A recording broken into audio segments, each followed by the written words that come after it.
The year 2010. Frustrated by the inability of their art to enact social change and the persistent infantilization of artists by society, a darkness falls over the arts communities all around the world. The times are hard, more so perhaps for the artists of Pleasantville, a quiet metropolis and self-professed cultural mecca without much to show for their efforts. Destitute and desperate, artists began to mobilize into political groups, all with increasingly radical ideology.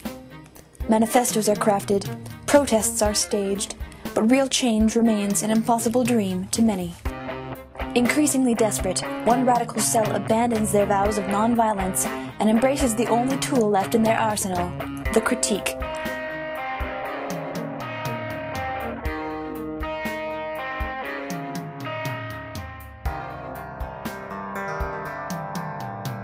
They attack in packs, unprovoked and without warning. Their contempt for a society that failed them runs so deep that absolutely everyone is considered a fair target.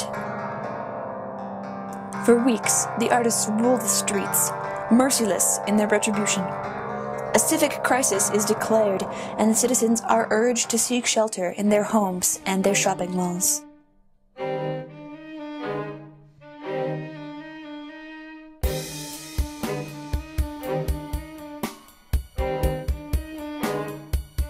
In response, a task force is assembled composed of the city's top military and cultural advisors.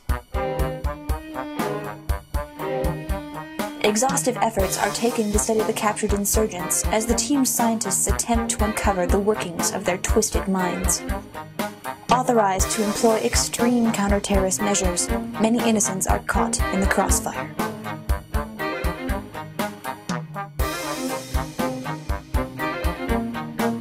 By spring, special ops have been dispatched to patrol the streets, bringing down targets with lethal force.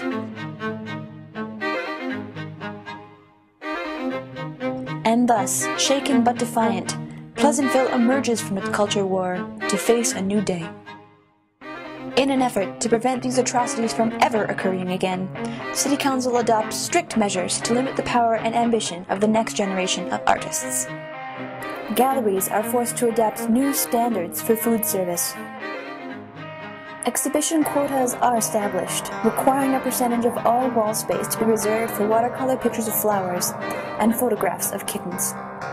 Numbered and monitored by a new branch of the RCMP, artists are held in ghettos for reprogramming, forced to create meaningless abstractions, or write lengthy papers entitled, "Let's Be Realistic, Why I Need to Get a Real Job."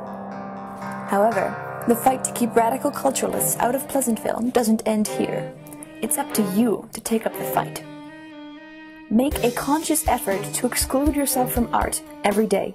And remember, if artists don't mind their place, they'll come after yours.